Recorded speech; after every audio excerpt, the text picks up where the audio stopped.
Il y a en ce moment même un projet de document hautement classifié qui circule discrètement entre Washington et Téhéran. Il a été finalisé secrètement par voie électronique via un canal de communication unique et dissimulé à Islamabad. Dans ce document se trouvent 2 chiffres glaçants qui décideront instantanément du prix de l'essence dans votre ville cet été. 30 et 60. Ce sont les jours critiques d'une horloge apocalyptique qui ne commencera à tourner que lorsque le détroit d'Ormuz rouvrira complètement. Cette séquence rigide, cet ordre exact des opérations militaires est tout l'enjeu. La stratégie est claire, Ormuz d'abord, le nucléaire ensuite. L'énorme fossé géopolitique entre ces 2 phases à enjeu élevé est le point exact où cet accord fragile dans son ensemble soit tiendra, soit s'effondrera complètement. Le monde attend aveuglément. Un seul faux pas ici relancerait une guerre économique totale. Abonnez-vous si vous voulez rester au fait de la situation, car elle évolue d'heure en heure. Maintenant, laissez-moi vous guider à travers le contenu exact de ce cadre, car sa structure vous en dit plus que les gros titres. Commençons par ce que le président Trump a réellement dit, car ses mots étaient prudents. Samedi, il a publié qu'un accord avait été, selon sa formulation, en grande partie négocié sous réserve de finalisation entre les États-Unis d'Amérique, la République islamique d'Iran et divers autres pays. En grande partie négocié sous réserve de finalisation.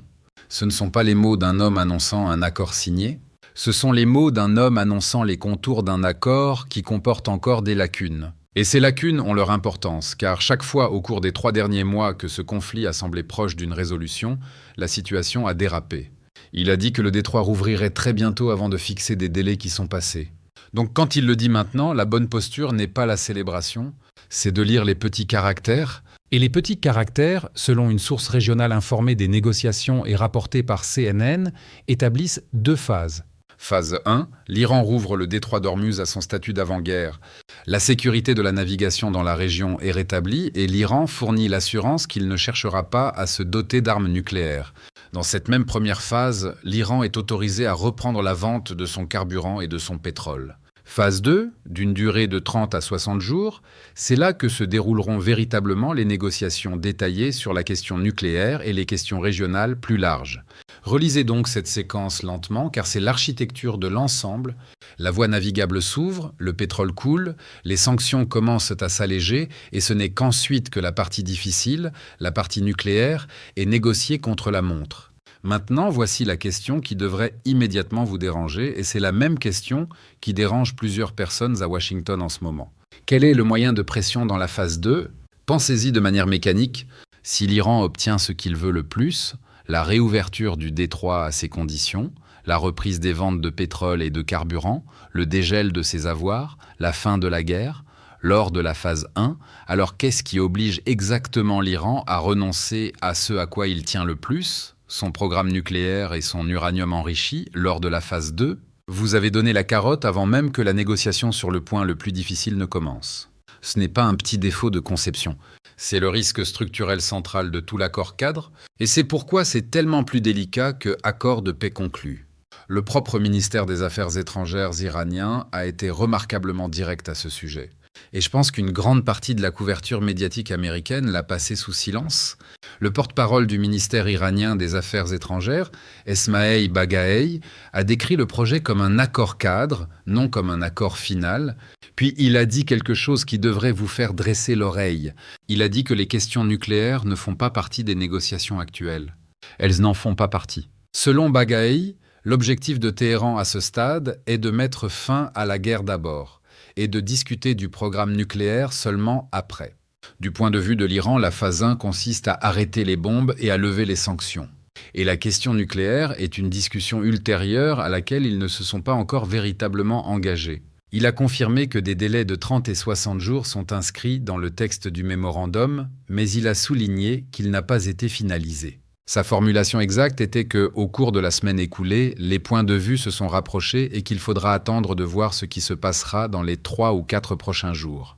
3 ou 4 jours ? Gardez cela en tête car cela vous indique à quel point la situation est encore instable, même si le président parle comme si c'était presque fait.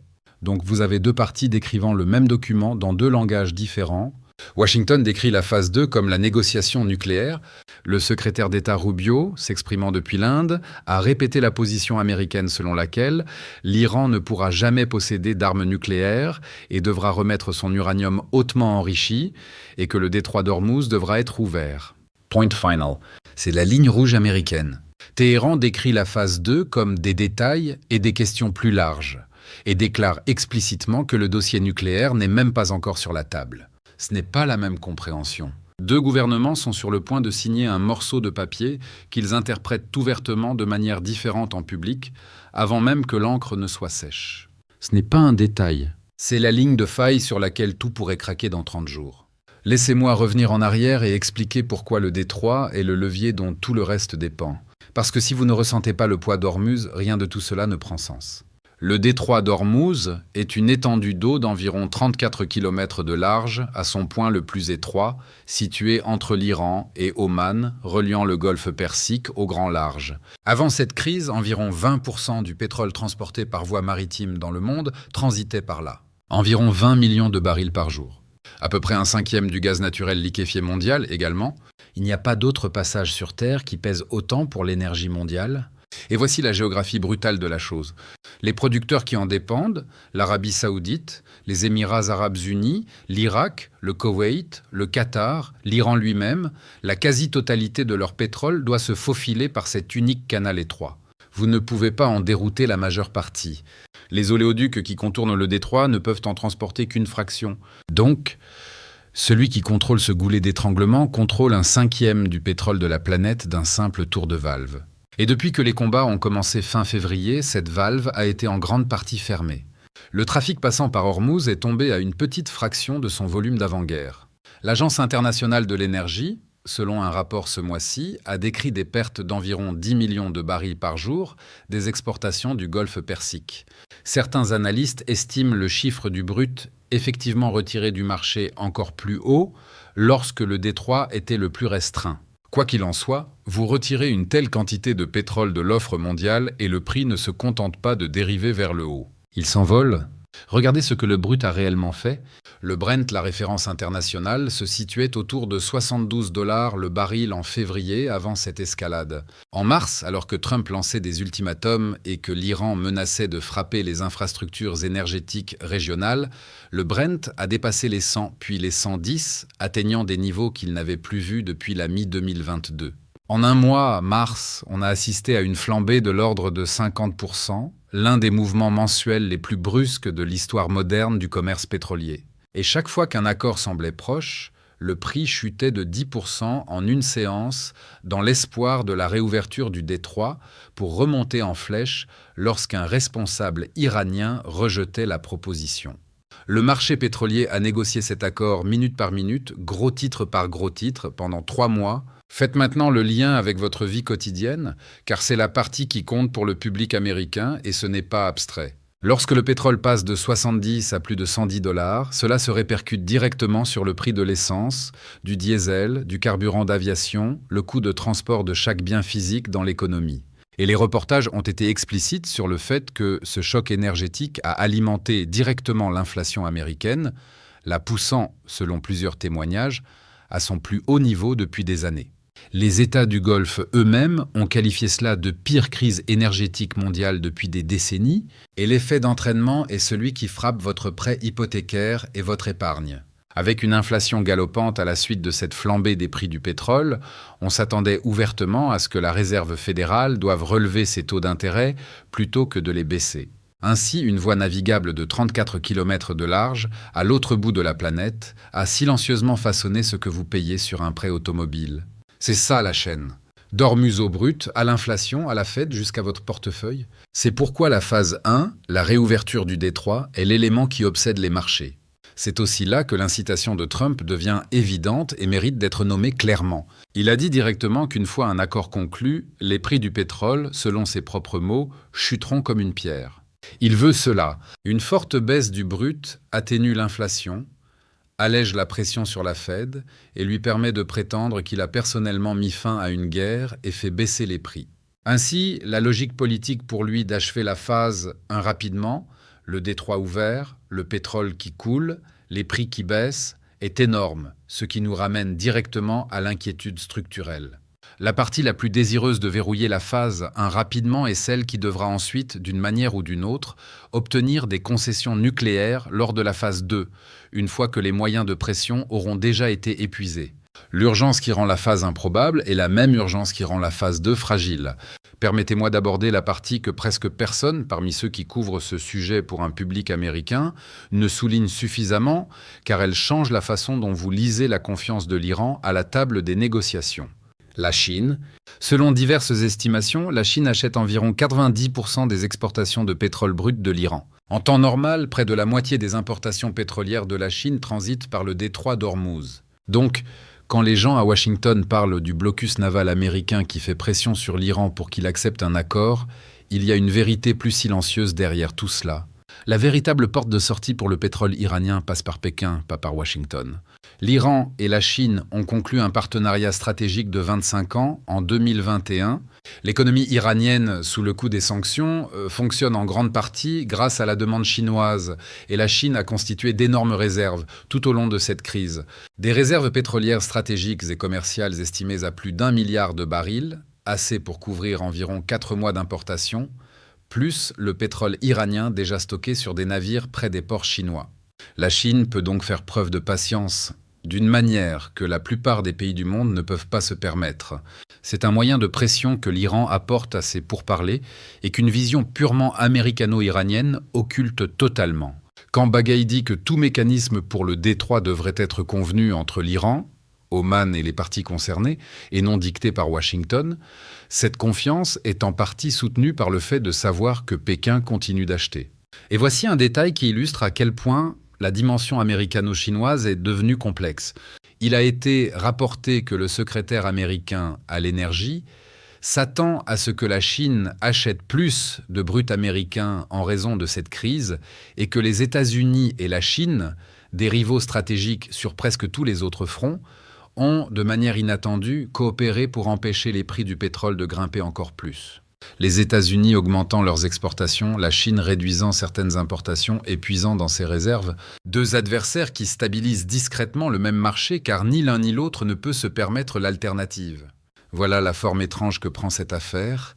Ce n'est pas une simple histoire de pression américaine forçant l'Iran à plier, c'est une négociation à 4 ou 5 avec des flux énergétiques qui tirent dans tous les sens. Revenons maintenant à l'accord cadre et aux différends qui pourraient le faire exploser, car il y a une contradiction spécifique au cœur de la phase 1 qui n'a pas été résolue, même dans les rapports les plus optimistes. Trump affirme que le détroit sera ouvert. Sa formulation implique un retour à la libre navigation internationale. Mais l'agence de presse iranienne Fars, citant le dernier échange de textes entre les deux parties, a rapporté que le détroit d'Ormuz resterait sous la gestion de l'Iran. Lisez ces deux positions côte à côte. Le détroit sera ouvert contre le détroit reste sous contrôle iranien. La position semi-officielle de l'Iran a été que même en cas d'accord, Ormuz reste sous la gestion iranienne. Que signifie donc rouvert si l'Iran est toujours celui qui décide qui passe ? Le statut d'avant-guerre signifie-t-il une navigation véritablement libre ou un passage administré par les Iraniens avec l'Iran tenant la valve ? Car il y a un monde de différence entre un détroit qui est ouvert et un détroit par lequel l'Iran autorise gracieusement les navires à passer au cas par cas. Et en ce moment, même si des navires se déplacent, des dizaines transitant ces derniers jours avec la permission de l'Iran, tandis que 200 autres environ attendraient l'autorisation, cette structure de permission est précisément la question non résolue. La phase 1 ne peut être considérée comme achevée tant que cette ambiguïté n'est pas levée. Et les deux parties la décrivent différemment en public, le jour même où elles revendiquent une percée. Ensuite, il y a Israël, qui est à mon avis le risque le plus sous-estimé dans tout ce cadre. Trump aurait parlé avec Netanyahou samedi après des rapports faisant état de progrès, et l'inquiétude israélienne est précise. Un accord limité axé sur la prolongation du cessez-le-feu et la réouverture du détroit pourrait ne pas aborder ce qu'Israël considère comme la question centrale, le programme nucléaire iranien et son stock d'uranium enrichi. Selon un responsable israélien, Trump a rassuré Netanyahou en lui disant qu'il resterait ferme sur l'exigence du démantèlement du programme nucléaire iranien et du retrait de tout l'uranium enrichi du territoire iranien et qu'il ne signerait pas d'accord final sans ces conditions. Mais prenez le temps de ressentir la tension que cela crée. La phase 1 du cadre donne d'emblée à l'Iran le détroit et les ventes de pétrole. La position d'Israël était que rien de réel n'a été résolu tant que l'uranium n'a pas disparu, et la position de l'Iran est que le dossier nucléaire ne fait même pas encore partie de ces négociations. 3 parties, 3 compréhensions incompatibles de ce que la phase 2 est censée accomplir. Si la phase 1 se conclut, que les prix du pétrole baissent, que tout le monde respire, et qu'ensuite arrive la phase 2 et que l'Iran traite la question nucléaire comme une nouvelle négociation plutôt que comme une concession acquise, le risque n'est pas seulement celui d'un accord bloqué. C'est l'effondrement du cessez-le-feu et un retour au genre même de frappe sur les infrastructures énergétiques qui avaient propulsé le brut au-delà des $110 en premier lieu. Il y a aussi des frictions internes, et elles s'exercent dans les deux sens, ce qui vous montre à quel point ce cadre est véritablement contesté. D'un côté, certains sénateurs républicains ont exprimé leur inquiétude sur le fait que la simple poursuite de cet accord projette de la faiblesse américaine, qu'un cessez-le-feu de 60 jours fondé sur la croyance que l'Iran négociera de bonne foi pourrait gaspiller ce qui a été accompli militairement. De l'autre côté, le sénateur démocrate Cory Booker a souligné ce qu'il considère comme de l'hypocrisie. L'administration Trump a déchiré l'accord nucléaire de l'ère Obama il y a des années, l'a vivement critiqué et cherche maintenant un accord cadre qui, dans ses grandes lignes, fait écho au type d'approche négociée par étapes qu'elle avait autrefois condamnée. Vous avez donc des critiques de la droite selon lesquelles l'accord est trop laxiste et des critiques de la gauche selon lesquelles c'est un revirement par rapport à tout ce que l'administration prétendait défendre. Quand les deux flancs sont mal à l'aise, cela signifie généralement que c'est véritablement un compromis. Et les compromis sont précisément ce qui s'effondre dans la phase 2 lorsque les concessions difficiles sont dues. Laissez-moi essayer de résumer cela en un seul tableau clair, car il y a beaucoup de pièces en mouvement. Ce qui est vérifié et solide en ce moment, il y a un accord cadre, pas un accord final. Il est structuré en 2 phases. La phase 1 rouvre le détroit d'Ormuz au statut d'avant-guerre, rétablit la sécurité de la navigation, permet à l'Iran de reprendre les ventes de pétrole et de carburant et inclut des assurances iraniennes de ne pas poursuivre la fabrication d'armes nucléaires. La phase 2 est une fenêtre de 30 à 60 jours pour des négociations détaillées sur la question nucléaire et des questions régionales plus larges. La première phase est structurée comme un mémorandum d'entente finalisé électroniquement via le Pakistan, qui a été le seul canal de communication entre les deux parties. Le chef de l'armée pakistanaise s'est rendu à Téhéran pour des pourparlers que l'armée a qualifiés de très productifs. Le cessez-le-feu qui sous-tend tout cela a été fragile, en place depuis le 8 avril mais ponctué d'escarmouches. Et l'ensemble est, de l'aveu même des participants, encore à 3 ou 4 jours d'être clair, le texte n'étant pas finalisé. Ce qui est véritablement non résolu, et là où je vous dirais de garder votre scepticisme aiguisé, si rouvert signifie libre navigation ou contrôle iranien continu, si l'Iran considère que le programme nucléaire fait partie de ses pourparlers, si la phase 2 a un véritable pouvoir coercitif une fois les concessions de la phase 1 déjà encaissées, si Israël accepte un cadre qui reporte la question de l'uranium, et le simple fait historique que cette danse exacte, Trump annonce des progrès, l'Iran conteste cette caractérisation, les pourparlers vacillent, s'est produite à plusieurs reprises depuis mars, et qu'à chaque fois précédente, cela a échoué. Alors, quand vous verrez demain un gros titre hurlant que la guerre est finie et que le détroit est ouvert, je veux que vous fassiez une chose. Demandez-vous de quelle phase il parle, car la fin de la phase 1 n'est pas l'accord. La fin de la phase 1 est le déclenchement d'un compte à rebours de 30 à 60 jours sur la question la plus difficile dans la pièce. Une question dont l'un des deux signataires affirme qu'elle n'est même pas encore sur la table.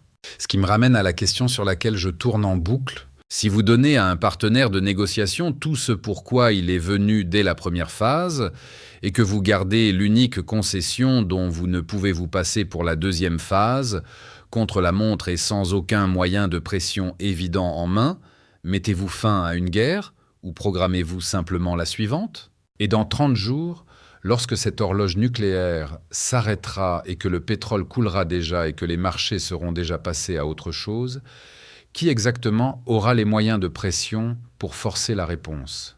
À la prochaine.